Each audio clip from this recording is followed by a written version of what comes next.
After platinuming Ratchet and Clank 1, it only makes sense that next up on the list is Ratchet and Clank 2. It's been a year since the first game, and Ratchet is now Tidus from Final Fantasy X for some reason. We're still pretty busy, but in a more, domestic sense. The dynamic duo get abducted to another galaxy, the Bogon Galaxy, by Abercrombie Fizzwidget, CEO and founder of Megacorp. TLDR, dangerous masked thief has stolen precious equipment, please get it back, Ratchet. Don't worry, Clank, you can just be an accountant or something. The trophy journey is split into 3 stages, and the first stage is simply complete the game. Unlike Ratchet and Clank 1, I'm not going to go out of my way for platinum bolts or nanotech. Yet. After 2 weeks training, Ratchet goes on a solo mission to retrieve the fuzzball, and I start taking down the hired Thugs for Less goons that the masked thief employs, and find the experiment, only for the mysterious man to get away. Ratchet reports that he is an utter failure. Well, not me, I completed the level, but Fizzwidget has good news. There's a lead on Planet Oozla, which also houses the first sub-boss of the game, and honestly, it comes very early compared to the first game. But this one is simply a how well do you know how to strafe boss, and the answer is yes.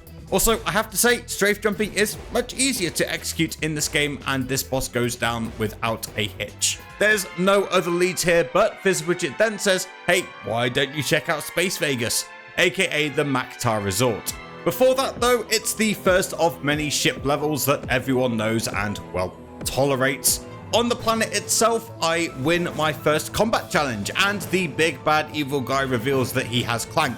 So it's time for Ratchet to play hero. Again. I show off my elite hacksaw skills and save Clank from certain doom. There's an emotional reunion and then a Clank section. Ew.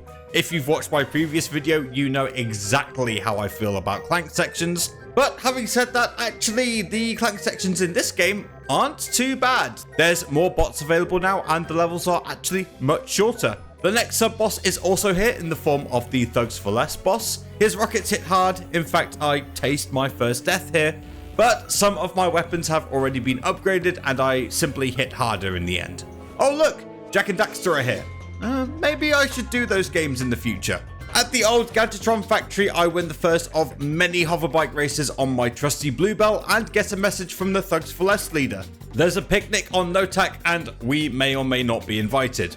I get caught up in a firefight though, meaning that I'm too late to catch the thief. But I did find my first nanotech upgrade of the game. As I went looking for more info, I also earned my first trophy of the game. More bolts? For collecting 50,000 of them. And then the live service crashed, because of course it did. I get more intel on the thief's whereabouts from these absolute jokesters and take him on in Siberius. Firstly on a runaway train, and then in a 1v1, well I guess 1v2 with Clank, which quickly becomes another arena battle, aka a million versus 2. The Seeker Gun and Heavy Lancer are too much for him though, and the fuzzy blue ball is finally mine. In the process of handing over the subject, Fizzwidget accidentally crushes the ship, and then mistakenly ejects our heroes out of his plane. After fighting my way through a cave full of nasties, the thief goes full Samus Aran on me, and reveals that he is in fact a woman, and that I have doomed the galaxy. Yeah, okay. Anyway, I gather some magical crystals, and this absolute whack job fixes my ship. And also, new to Ratchet and Clank are these gliding sections. Actually, no. These are quite fun, and the controls aren't horrible, it just takes some getting used to. But I thoroughly enjoyed them. On Dobbo, it turns out Furry Samus was right, and maybe the experiment should be liquidated.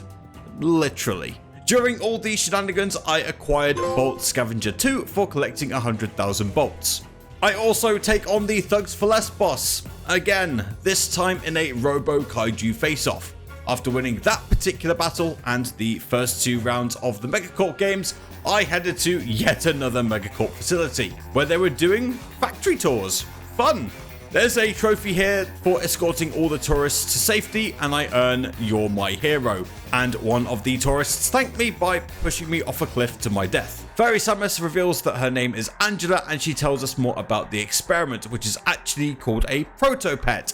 and it has manufacturing defects. The dynamic duo confront Fizzwidget, but it turns out Thugs for Less have flipped from Angela to Fizzwidget, and they get tossed in a new maximum security facility, which is not very secure. Clank's girlfriend, who I'm sure we'll see lots more of in the future of this series, helps break them out, but now Angela gets herself captured. Great. By the way, the jetpack levels in this game are infuriating.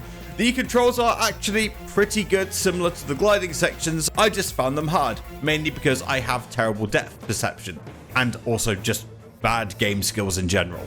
Some more space battles, some more spaceship upgrades, and I eventually make my way to Snivelak, where the game introduces the difficulty cliff and continuously starts kicking my ass. So I went back and earned some bolts in the Maktar arena to help me survive. In the process, I earned Wrench Ninja, Blade to Blade, for defeating Chainblade using just the wrench. At this stage, the Omni Wrench is pretty well upgraded, and Chainblade just doesn't stand a chance.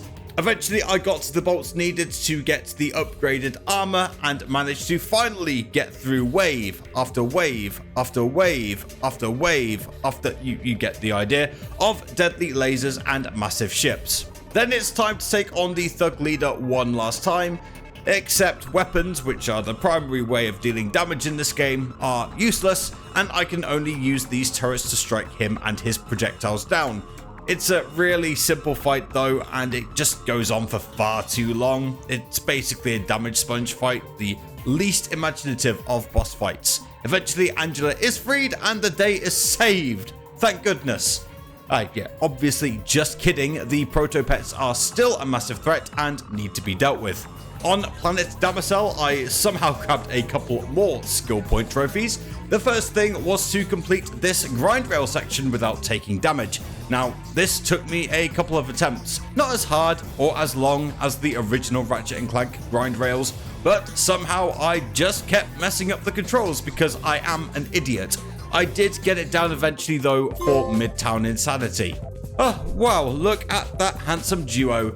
It's like the game is trying to tell me something. The other skill point here was in the bank, where I just had to take out all the enemies here with 0 civilian casualties for safety deposit. It's like the game is just really trying to tell me something. I don't know, guys, what do you think? I eventually get to the final planet, and honestly, this is one of the most challenging levels in the entire Ratchet & Clank franchise. You have to be smart about ammo use. There's tons of enemies constantly pouring in, and they're not going down in one shot either. I think my biggest mistake in this entire run was not buying the bouncer earlier, as that would have made this a lot easier. Anyways, it turns out Captain Quark, disgraced superhero from the first game, is the true villain and has been disguising himself as Fizzwidget the whole time. He was trying to get his reputation back, and he thought that finding a mega rich CEO, tying him up and kidnapping him was the way to go. However, naturally, his plan has backfired horribly, and now I need to clean up his mess. Again.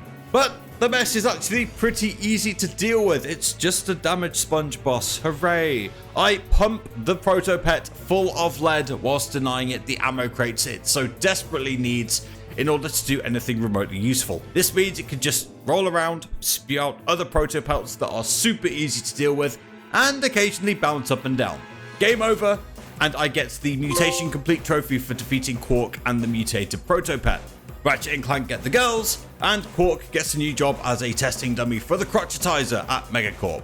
Time for stage 2 then, which is going back in time to get the rest of the platinum bolts and trophy related skill points. Starting with Planet Oozla, I shot down all the pterodactyls. It was pretty easy to do at this point in the game for Prehistoric Rampage. I also defeated this sub-boss in the basement for the box breaker, which I then needed to use to break all the breakables inside the Megacorp store. It's really easy, you just use the leap strike everywhere all at once. There's other non-trophy skill points that require something similar on other planets, but I got this done for more vandalism. Next stop, the Maktar Resort. I needed to play slot machines and win the 300 bolt jackpot. This can take a while and the slots have a tendency to explode.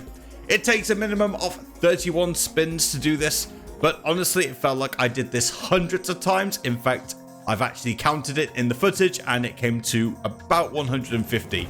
I don't know, counting is hard. And I had to switch locations a couple of times, but I eventually won the big bucket of bolts for Clank needs a new pair of shoes. Back in the Gladiator Arena, I needed to defeat the B2 Brawler without taking damage. Again, I'm way too overpowered for this area of the game, and the only thing stopping me was my own ego. And yeah, it did get in the way a couple of times. Eventually though, I stopped faffing about and started taking this fight a bit more seriously to earn to be or not to be hit. I then needed to destroy 10 robots on Enkidu using the cranes. This one is really simple. Find crane, find box, drop box on top of beepy boops, repeat 9 more times, get trophy. That's operate heavy machinery. Also, quick note on the spaceship ring races, they're awful and zero fun, and I wanted absolutely nothing to do with them. But I had to do them perfectly for the Platinum Bolt, so I guess I had no choice. These levels are where the PS Plus server lag was felt the most, but once I got the first one down, the other two weren't as infuriating now that I was more used to the controls and the BS that the servers can throw my way. Back on Barlow, I needed to get a time of 2 minutes 10 or less in the hoverbike race. I used the third race here as it happens to have open shortcuts and no opponents trying to shoot Ratchet down. I just had to hit all the turbos, not crash, and keep going fast, and I ended up well below the target time for Speed Demon. Next stop, Siberius, where I found Dan Johnson in snowman form and destroyed him for You Can Break a Snow Dan. Rest in peace, big man. Okay, I've put it off long enough, time to collect the 100 crystals in Tabora. Honestly though, this wasn't that hard, it was just tedious. The Sheepinator is busted here since everything turns into a sheep pretty quickly, and the big boys go down to a few rockets. Once the 100th crystal entered my pocket, I got Heal Your Chai. Alright, time to complain about the Dobbo skill points. First off, I killed every enemy using only Ratchet and Clank 1 weapons that you can buy from the Gadgetron vendor in Barlow, and the wrench. Not hard, just really tedious, especially because the Gadgetron weapons in this game have been heavily nerfed, and I mean heavily nerfed. Not a trophy. There's also this ridiculously hard to get nanotech, by far the hardest one to get in the entire game. And then finally there's this Thugs for Less boss. Again. This time though, I had to do two things. I needed to destroy every building in the city during the boss battle for Robo Rampage, and then I had to beat the guy using only Clank's fists and feet. By feet, I mean I can jump on top of him, that is allowed. No rockets, no laser bombs, and again, no trophy. Then it was time to return to space and do some raritanium farming.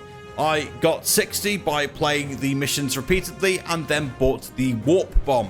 Then in the third mission in the waste disposal unit, I aimed at the center, pressed fire and obliterated everything, gathered the raritanium, and then restarted the challenge until I had enough to fully upgrade the ship.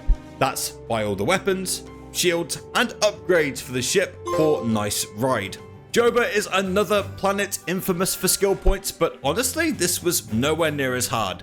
First up, I had to kill all the enemies with a wrench and without dying. I just took my time and whacked everything with my massive spanner, and that's it. There's no real pro tips here. I heard the skill point can be bugged, but I didn't have a problem here. Maybe I just got lucky. Eventually I made it to the end for Wrench Ninja 2 Massacre.